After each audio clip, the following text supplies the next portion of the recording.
Next topic हम लोग discuss करने वाले हैं Gutenberg and the printing press. इसमें बेसिकली हम लोग एक इंसान के बारे में पढ़ने वाले हैं। उनका नाम था जॉन गुटनबर्ग और उन्होंने ना अपना एक प्रिंटिंग प्रेस बनाया था, यानी कि बेसिकली चीज़ों को प्रिंट करने के लिए।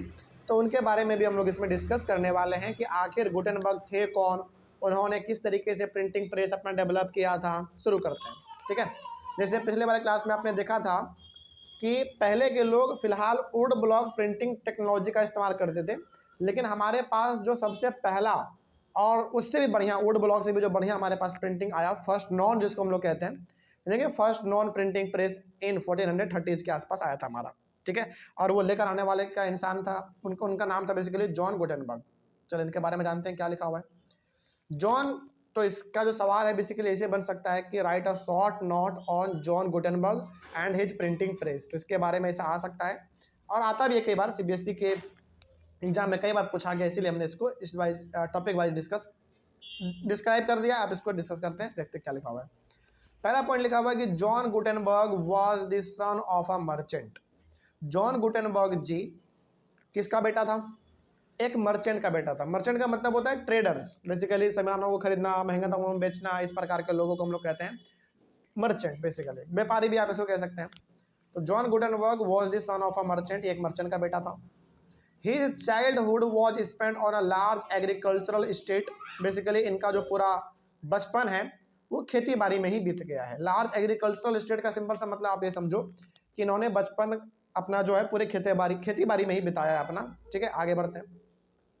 From his childhood he had seen wine and olive presses, यानी कि इन्होंने बचपन से ही देखा था कि वाइन और ओलिव प्रेस कैसे काम करता है, यानी कि जहाँ पे शराब बनता है, वाइन मतलब शराब, जहाँ पे शराब बनता है उसको बनाने का क्या प्रोसेस है, और जहाँ पे ओलिव प्रेस है यानी कि एक प्रकार का प्रेस था जहाँ पे कि बेसिकली काम चलता था हमारा एक तरीके से पेराई वाला काम।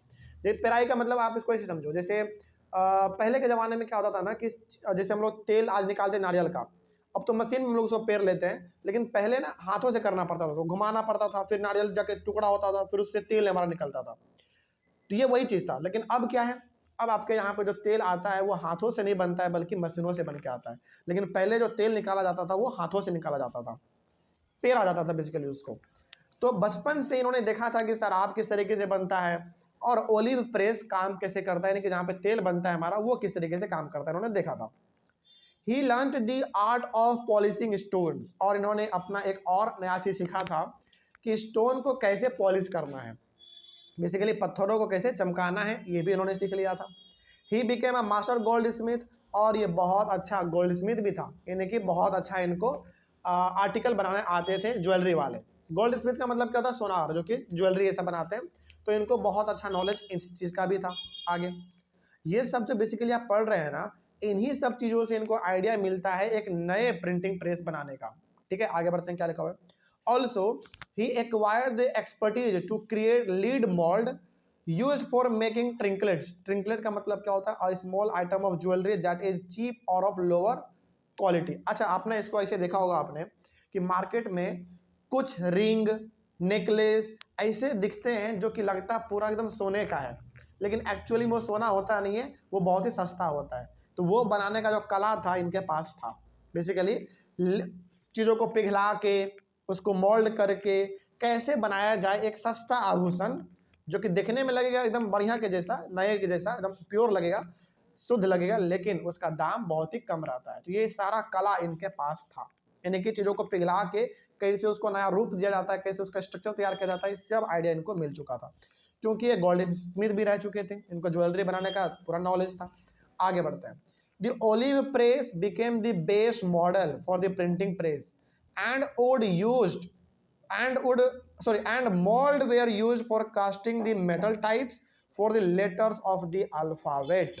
अब देखो, हमने कहा था आपको कि इन्होंने बचपन से ही देखा था कि वाइन किस तरीके से बनता है और ओलिव प्रेस में तेल को कैसे पेड़ा जाता है और कैसे तेल निकाला जाता है, ये अपने बचपन से इन्होंने देखा था। अब जब इनको बनाने का मौका मिला प्रिंटिंग प्रेस, तो इसका बेस मॉडल क्या बना? ओलिव प्रेस बना, यानी कि किस तरीके से ओलिव प्रेस काम करता है वहीं से इन्होंने आइडिया लेके, नॉलेज लेके अपना प्रिंटिंग प्रेस डिजाइन करने के बारे में सोचा। पहला बात बताइए यहाँ पे कि इनको बेस मॉडल कहाँ से मिला, यानी कि प्रिंटिंग प्रेस का कैसा स्ट्रक्चर होगा वो कहाँ से पता चला इनको, ओलिव प्रेस से, क्योंकि बचपन से देखते थे वो कैसे काम करता है। पहला ये हो गया हमारा। दूसरा आपने अभी तुरंत पढ़ा था कि इनको ना चीज़ों को पिघला के नया रूप देना बड़ा आता था, यानी कि चीज़ों को पिघला के कैसे दूसरा बनाया जाता है सामान, इसको बड़ा अच्छे तरीके से आता था। तो इन्होंने क्या इस्तेमाल किया, अल्फ़ाबेट बनाने के लिए, यानी कि जो हम लोग आज देखते हैं ना कीबोर्ड में ए से लेकर जेड तक लिखा रहता है, वो अल्फ़ाबेट इन्होंने बनाया चीज़ों को पिघला कर। मोल्ड का इस्तेमाल उन्होंने बेसिकली किया था, कोई डाउट नहीं इसमें। तो बेसिकली अब आप यहाँ पे ये कह सकते हैं कि गुटेनबर्ग जी का जो प्रिंटिंग प्रेस था वो किस प्रकार का था, अल्फ़ाबेट वाला था, जो कि आज भी हम लोगों को देखने को मिलता है। और इस अल्फ़ाबेट वाले प्रिंटिंग प्रेस को बनाने में जो इनका बेस मॉडल काम किया वो काम किया ओलिव प्रेस ने। और जो अल्फ़ाबेट हमारे थे, जो बटन थे ABCD ये वाला, ये सब इनको इन्होंने बेसिकली चीज़ों को पिघला के बनाया था, क्योंकि इनको पहले से पता था कि कैसे बनता है, क्योंकि एक गोल्ड स्मिथ भी रह चुके हैं। ठीक है, आगे यानी कि इनके पास सारा कला था। By 1448 Gutenberg perfected the system of his printing press. 1448 तक आते आते इन्होंने अपना प्रिंटिंग प्रेस पूरी तरीके से तैयार कर लिया था, पूरी तरीके से तैयार कर लिया अपना printing press. Gutenberg printed first book called Bible, commonly known as the Gutenberg Bible. और उन्होंने अपने ही प्रिंटिंग प्रेस से एक पहला किताब छापा जिसका नाम इन्होंने क्या दिया, बाइबल। और कई लोग इनको गुटेनबर्ग बाइबल के नाम से भी जानते हैं, क्योंकि उन्होंने ही छापा था बेसिकली। ठीक है, आगे बढ़ते हैं। About 180 copies were printed, most on paper and some on vellum. यानी कि देखते देखते इस गुटेनबर्ग बाइबल का 180 कॉपी और छापा गया, यानी कि 180 किताब उनका और बनाया गया, उसी को कॉपी कर करके छाप के। और कुछ छापा गया पेपर के ऊपर और कुछ किताब छापा गया वेलम के ऊपर। वेलम का मतलब पता है क्या होता है, वेलम का मतलब होता है कि एनिमल का जो स्किन होता है ना, उसके ऊपर छापना, यानी कि उसका स्किन बहुत मोटा होता है, उसको पतला करके उसके स्किन के ऊपर चीज़ों को छापना, वही हमारा कहलाता है वेलम। ठीक है, तो याद रखिएगा कि इनके पास सारा नॉलेज पहले से था, बस इन्होंने थोड़ा सा उसको इम्प्रूव किया और अपना प्रिंटिंग प्रेस बना दिया। और इन्होंने जो प्रिंटिंग प्रेस बनाया था वो सबसे बेस्ट प्रिंटिंग प्रेस था उस समय का, क्योंकि उसमें क्या इस्तेमाल हो रहा था बताओ, अल्फ़ाबेट इस्तेमाल हो रहा था। क्या इसके पहले वाला कोई था अल्फ़ाबेट वाला, कोई नहीं था। अब ये अल्फ़ाबेट वाला इन्होंने ला दिया। तो पहला किताब इन्होंने अपने प्रिंटिंग प्रेस जो छापा उनका नाम था बाइबल, और कई लोग इनको सिंपली गुटेनबर्ग बाइबल के नाम से भी जानते हैं, क्योंकि उन्होंने छापा था, इसलिए इनको हम लोग गुटेनबर्ग बाइबल के नाम से भी जान लेते हैं। और इसी गुटेनबर्ग बाइबल का 180 कॉपी दोबारा छापा गया था पेपर पर और वेलम पर। ठीक है, वेलम का यहाँ पे मतलब लिखा हुआ है। अब पार्चमेंट का मतलब क्या होता है, सीट, सिंपल सा पतला सीट, पतला paper, made from the skin of animals, जो एनिमल के स्किन से हमारा पतला पेपर बन जाए उसी को हम लोग कहते हैं वेलम। कोई दिक्कत नहीं ना इसमें। चलिए, ये हो गया हमारा जॉन गुटेनबर्ग जी के बारे में पूरा बात। आगे बढ़ते हैं। अब यहाँ पे हमने एक नया टॉपिक फिर से क्रिएट किया कि the new technology did not entirely displace the existing art of producing books bye hand. अब देखो, अभी तक तो आपने ये देखा कि पहले वुड ब्लॉक प्रिंटिंग टेक्नोलॉजी था हमारे पास, फिर गुटेनबर्ग जी का आ गया प्रिंटिंग प्रेस। लेकिन इतना प्रिंटिंग प्रेस में तरक्की हो रहा था, लेकिन क्या पूरी तरीके से हाथों से जो किताब लिखा जाता था, क्या उसको पूरी तरीके से उन्होंने ख़त्म कर दिया था क्या? नहीं। कहने का मतलब यहाँ पे ये है कि मशीनों से भी किताब छप रहे थे, प्रिंटिंग प्रेस से भी किताबें छप रहे थे, लेकिन जो हाथ से किताब लिखा जाता था उनका डिमांड भी अभी ख़त्म नहीं हुआ था। यानी कि एक तरफ मशीन से भी किताब छप रहे हैं, एक तरफ हाथ से भी किताब छापे जा रहे थे। अब ऐसा क्या था इसमें, ज़रा इसके बारे में भी देख लिया जाए क्या है इसमें। पहला पॉइंट इसमें है कि borders were illuminated by hand. अब देखो, कई सारी चीज़ें ना उस समय पे ऐसे थी जो कि आप मशीन से तो कर लेंगे, लेकिन हाथों से आप नहीं कर पाएंगे। मतलब कुछ ऐसे चीज़ें उस समय पे थे जो कि डिजाइन यदि आपको देना है तो हाथों से ही देना पड़ेगा, आप उसमें मशीन का इस्तेमाल नहीं कर सकते हैं। इसीलिए आप यहाँ पे कह सकते हैं कि मशीन भले ही इंप्रूव हो रहे थे प्रिंटिंग प्रेस का, लेकिन हाथों से काम होना अभी भी बंद नहीं हुआ था, वो चालू था। तो जो बुक के बॉर्डर होते हैं, यानी कि बगल बगल वाला जो एरिया होता है, उसको सजाने का काम क्या मशीन कर पाता उस समय पे? नहीं, उसको सजाने का काम कौन करेगा? फिर हाथ से ही किया जाएगा। पहला बात यह था हमारा। दूसरा, patterns and images were also painted by hand. किताबों में जो पैटर्न होते थे, अलग अलग प्रकार के डिजाइन हो गए, इमेज हो गए, ये अभी भी हाथों से ही बनाया जाता था। आप केवल प्रिंटिंग प्रेस का इस्तेमाल किसी के लिए करते थे? चीज़ों को लिखने के लिए, क्योंकि उसमें क्या थे, अल्फ़ाबेट थे, इसीलिए। ठीक है, लेकिन अभी भी पैटर्न हो गया, इमेज हो गया, इन सब का इस्तेमाल हाथों से ही किया जाता था बनाने के लिए। आगे, the books printed for rich people, space for decoration was kept blank on the printed pages by hand. अब देखो, जो किताब अमीर लोगों के लिए छपते थे ना, उस किताब में कुछ कुछ जगह जो है ना खाली छोड़ दिया जाता था, ताकि यदि अमीर लोगों को मन करेगा उसमें कुछ डेकोरेशन करने का तो वो लोग डेकोरेशन भी कर लेंगे, कोई डाउट नहीं है इसमें। चल आगे बढ़ते हैं। और ये सब किससे किया जा सकता है? केवल हाथों से किया जा सकता है। आगे, each buyer could choose the design. अब देखो, हर प्रकार का डिजाइन उस समय पे बनाना किताबों में मशीन से तो मुमकिन नहीं था, बड़ा मुश्किल था। तो हर प्रकार का डिजाइन यदि आपको बनाना है किताबों पे तो किसका इस्तेमाल करना पड़ेगा?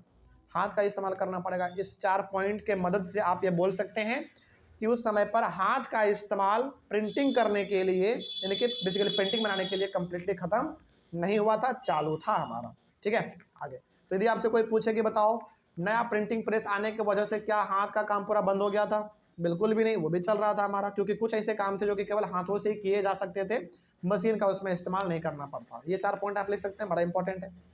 आगे बढ़ते हैं। अगला पॉइंट आप और क्रिएट कर लीजिए, एक और पॉइंट इसमें पॉइंट है अगला आपका कि this shift from hand printing to mechanical printing lead to the print revolution. यानी कि एक तरीके से जो हम लोग देख रहे हैं कि जहां पे पहले प्रिंटिंग हमारा हाथ से होता था, अब धीरे धीरे प्रिंटिंग हमारा मैकेनिकल प्रिंटिंग बन गया, यानी कि मशीनों से हो रहा है। इससे क्या हो गया था बताओ? एक प्रिंट रेवोल्यूशन आ गया था। रेवोल्यूशन का मतलब है एक क्रांति आ गया था, जिसमें केवल और केवल आपको ऐसे चीजें दिख रहे थे जो कि मशीनों से छापे जा रहे थे। इसी को कहते हैं हम लोग प्रिंट रेवोल्यूशन। ये प्रिंट रेवोल्यूशन कब आया बताओ? जब हमारे पास गुटेनबर्ग जी का प्रिंटिंग प्रेस आया, तभी आया ना, क्योंकि उसके पहले तो वुड ब्लॉक था और वही बहुत ही स्लो काम करता था। तो कहने का यहाँ पे सीधा सा तात्पर्य ये है कि पहले हम लोग इस्तेमाल करते थे हाथों का पेंटिंग बनाने के लिए, लिखने के लिए, लेकिन अब हम लोग इस्तेमाल करते हैं मैकेनिकल प्रिंटिंग का, मतलब कि बेसिकली वो वाला प्रिंटिंग प्रेस जिसमें कि अल्फ़ाबेट ये सब होते हैं। ठीक है, अब जब ऐसा हम लोगों ने किया तो एक प्रिंट रेवोल्यूशन आ गया, यानी कि ऐसा दौर आ गया जहां पे केवल और केवल आपको प्रिंटेड मटेरियल ही देखने को मिलते थे। इसी को हम लोग कहते हैं प्रिंट रेवोल्यूशन। अब इसमें क्या लिखा हुआ जरा देखा जाए। यदि ऐसा आ जाए और लास्ट में बोल दे एक्सप्लेन, तो क्या लिखोगे? 4-5 पॉइंट है इसमें, आपको लिखना पड़ेगा। क्या लिखा हुआ देखो, in the 100 years between 1450 and 1550 the printing presses were set up in most of the countries of Europe। यानी कि इस 100 साल के बीच में 1450 से लेकर 1550 के आसपास, ये जो 100 साल का टाइम पीरियड है, इस समय पर लगभग यूरोप के हर कंट्री में प्रिंटिंग प्रेस पहुंच चुका था। किनका? गुटेनबर्ग जी का। अब भाई जब पूरे यूरोप में फैल चुका तो पूरे यूरोप में क्या हो जाएगा? बड़े लेवल पे किताब, न्यूज़पेपर ऐसा छपना चालू हो जाएगा। आगे देखते हैं क्या हुआ। Printers from Germany travel to other countries seeking work and helping to start new presses. अब जो लोग जर्मनी के थे उनको तो आइडिया मिल ही चुका था कि प्रिंटिंग प्रेस कैसे काम करता है, तो जर्मनी के लोग खास करके बाहर निकलते थे अपने कंट्री से और दूसरे कंट्री में जाते थे काम ढूंढने के लिए। क्यों काम ढूंढते थे बताओ अपने कंट्री को छोड़कर? क्योंकि भाई ऑलरेडी यहाँ पे प्रिंटिंग फैल चुका है, किसी को अब जरूरत नहीं है, हर किसी को आता है प्रिंटिंग करने। तो ये लोग बेसिकली निकल के उस कंट्री में जाते थे जहाँ पे प्रिंटिंग टेक्नोलॉजी अभी तक नहीं पहुंचा था, ताकि इनको काम मिल जाए वहाँ पे करने के लिए और वहाँ पे प्रिंटिंग को बढ़ाने का मौका मिल जाए। तो जर्मनी से निकल के अलग अलग जगह पे जाते थे, ठीक है, अपना प्रेस चालू करने के लिए, नया नया बिजनेस चालू करने के लिए। आगे, as the number of printing presses grew book production boomed. जैसे जैसे हमारा प्रिंटिंग प्रेस ग्रो होता चला गया अलग अलग कंट्री में, बुक का प्रोडक्शन भी बढ़ता चला गया, हर प्रकार का बुक। ठीक है, आगे, in the second half of the 15th century about 20 million books were printed. सोचो, यानी कि second half of the 15th century, यानी कि 15th सेंचुरी भी हमारा पूरा कंप्लीट भी नहीं हुआ था, पूरे यूरोप में 20 मिलियन किताब छापे जा चुके थे। सोचो, उस समय का बात हो रहा है एकदम, कब से कब 1450 से लेकर 1550 के बीच में, यानी कि कम से कम आज से 500 साल पहले। सोचो, आज से 500 साल पहले पूरे यूरोप में 20 मिलियन किताब छापना बड़ा आम बात नहीं था। ये मतलब बहुत खास बात है, ये बहुत इंपॉर्टेंट बात है। ये 20 मिलियन का मतलब समझते हैं, 1 मिलियन में 10 लाख, और 20 मिलियन का आप सिंपल समझ लो 2 करोड़, सिंपल। आगे बढ़ते हैं। The number went up in the 16th century to about 200 million books. सोचो, जब 16th सेंचुरी हमारा समय आया, उस समय पर पूरे यूरोप में 200 मिलियन किताब छापे जा चुके थे गुटेनबर्ग प्रिंटिंग प्रेस का इस्तेमाल करके पूरे यूरोप में। तो ये आपको दिखा रहा है कि जहां पहले हम लोग हाथ का इस्तेमाल करते थे चीज़ों को लिखने के लिए, अब मशीन का हम लोग इस्तेमाल कर रहे हैं। और जैसे जैसे हम लोगों ने मशीन का इस्तेमाल करना चालू किया, वैसे वैसे प्रिंटिंग की दुनिया में एक रेवोल्यूशन आ गया, एक क्रांति आ गया, जहाँ पे केवल और केवल प्रिंटेड मटेरियल ही आपको दिख रहे थे। कोई दिक्कत इसमें? चले, जब इस प्रकार का क्वेश्चन आ जाए तो आप ये 5 पॉइंट लिख सकते हैं, बहुत इंपॉर्टेंट रहेगा। हालांकि इसमें भी आप 1-2 पॉइंट अपने मन से कुछ ऐड कर देंगे तो कोई गलत नहीं होगा, लेकिन ये 5 तो कंपलसरी आपको लिखना ही पड़ेगा। ये हमारा टॉपिक यहाँ पे कंप्लीट होता है। नेक्स्ट टॉपिक हमारा है जो कि हम लोग अपने अगले वाले क्लास में चालू करेंगे, वो है the print revolution and its impact. तो हम लोग मिलते हैं अपने अगले वाले क्लास में। कहीं पर ऑनलाइन वाले बच्चे आप लोगों को डाउट रहा होगा तो आप लोग कमेंट कीजिएगा। मिलते हैं हम लोग अपने अगले वाले क्लास में। Thank you very much and have a nice day.